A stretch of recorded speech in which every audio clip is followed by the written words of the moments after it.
kebetulan bagian saya untuk memberikan presentasi, saya akan mengupas soal experience atau pengalaman. Alasannya sih sebenarnya simpel, karena dari pengalaman tuh kita bisa, mungkin sekarang bisa berada di sini. Jadi akan saya coba kupas sendiri menurut versi saya dan dari beberapa referensi. Oke. Ini untuk experience sendiri berawal dari next Pak. Saya ambil dari Wikipedia-nya. Apa itu sih sebenarnya pengalaman tuh?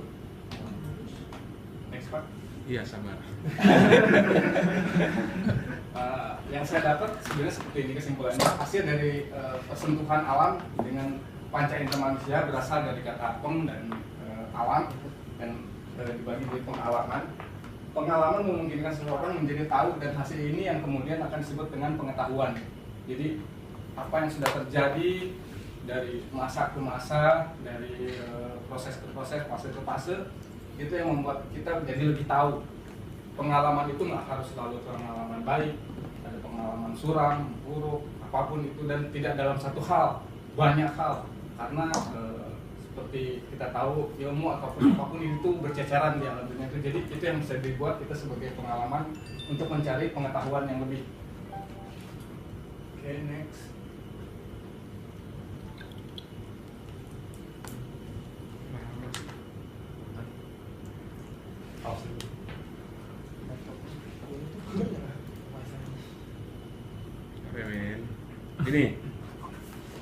Ini saya dapat sih gambaran terucuk pengalaman.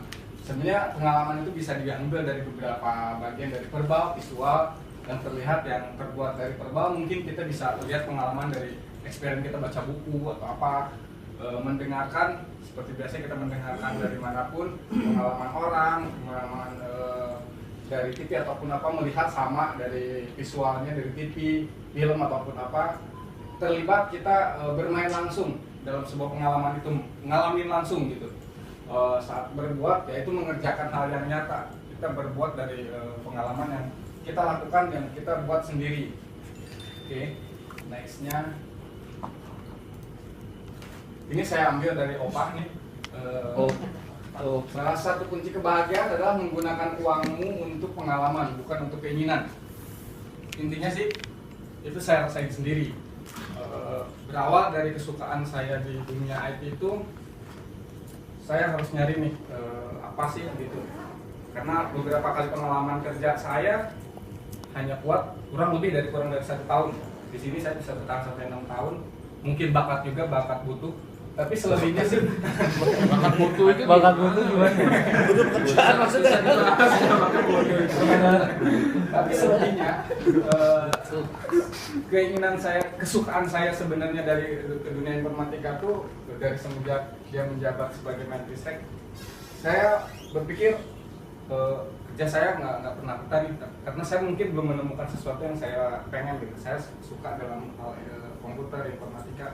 Sampai ada satu titik saya harus berkeinginan, saya harus pergi ke satu kota yang tempat pendidikannya bagus. Saya pengen lanjut kuliah, tapi ya dengan tidak menyusahkan orang. Akhirnya saya datang ke Bandung.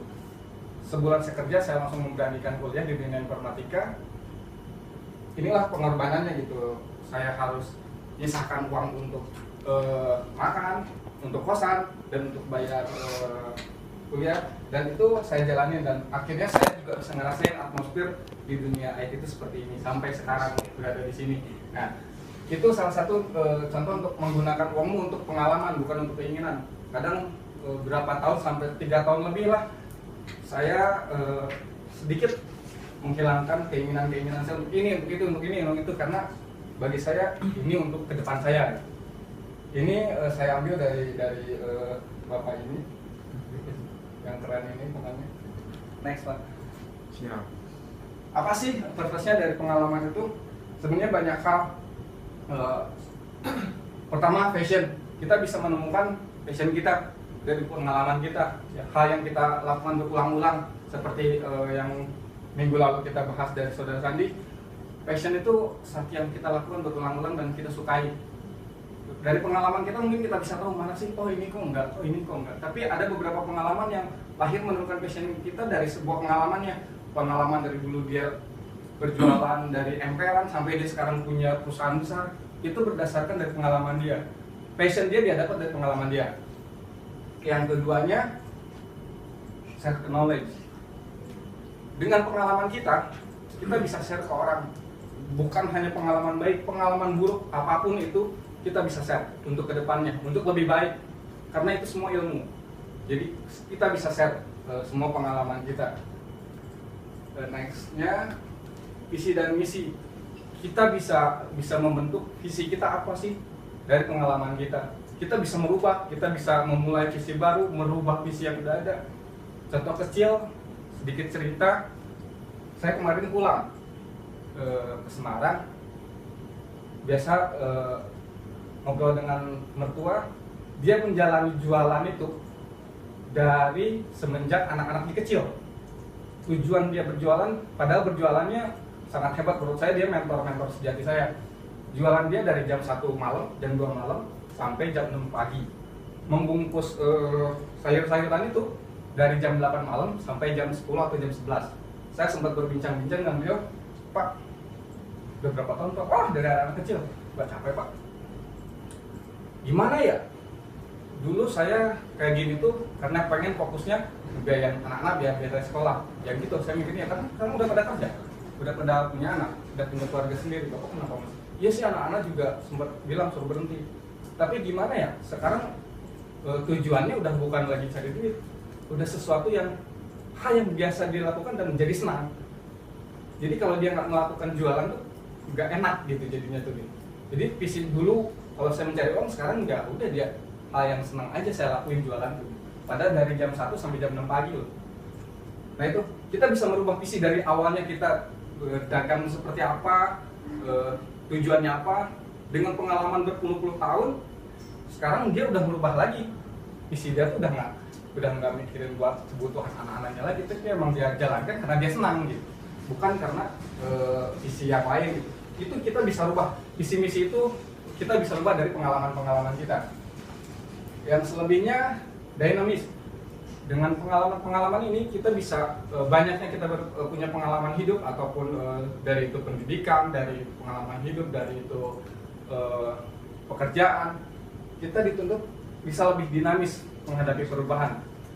Contohnya misalnya kita dalam keadaan tertekan seperti apapun, kadang seperti yang sekarang ada di Arya Mobile ini, kita diadakan pit stop. Untuk apa sih sebenarnya pit stop itu? Karena pit stop itu saat kita stuck dalam segala hal, kita harus disarankan untuk berhenti dulu, ngopi lah atau apalah. Tapi bukan cuma ngopinya yang kita cari, tapi pada saat stuck di situ, kita mikir, gue bisa kok. Sebelumnya gue pernah kok ngalamin yang seberat ini. Dari yang sebelumnya gue pernah kok. Kenapa sekarang gue harus stuck? Nah, paling di situ. Karena momen-momen baik dalam hidup, dalam pekerjaan, dalam mahasiswa atau pelajar sekalipun pasti nemuin yang namanya deadlock, stuck gitu.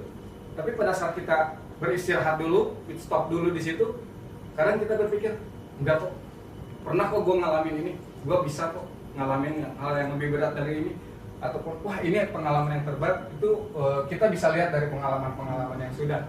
Oke.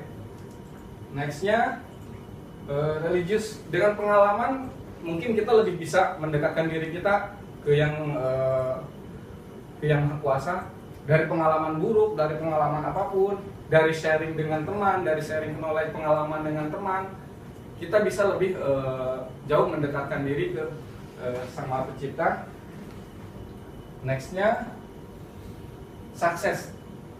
Banyak orang yang belajar dari pengalaman dan sekarang sukses dalam segala hal, entah itu baik dalam usaha, dalam pekerjaan, dalam pendidikan, dalam apapun. Dia belajar dari menggali semua pengalaman dari dirinya, dari orang lain, dan banyak orang. Paling itu. Dari kesemua ini saya simpulkan, setelah kita dapat belajar dari semua pengalaman dari diri kita, dari orang lain, ini akan membuat kita hidup lebih berwarna. Dari semua pengalaman yang kita ambil, baik buruknya pengalaman, jangan dilihat baik buruknya, tapi untuk bekal kitanya. Ini akan membuat hidup kita lebih colorful. Pengalaman buat saya sih sangat simpel, bagaikan kita bawa mobil aja. pengalaman itu adalah spion kanan, spion kiri, spion belakang. Bukan kita harus melihat semuanya ke belakang, tetap fokus kita ke depan, jalan yang di depan. Tapi pada saat kita akan menyalip orang, otomatis kita harus lihat dulu sen kanan, sen belakang, sen belakang itu. Kalau bisa kita yakin, kita bisa terobos. Sen kiri, sen kanan, sen belakang. Nah, Itu ya. sen belakang yang mana? Sen spion. Iya, yang depan. Sunda. Jadi itu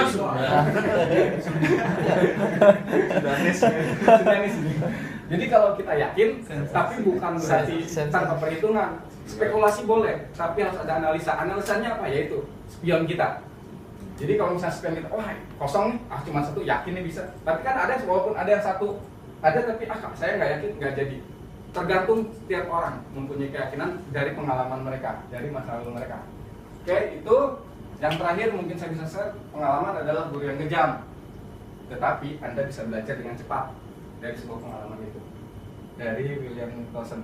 Oke, sekian dan terima kasih.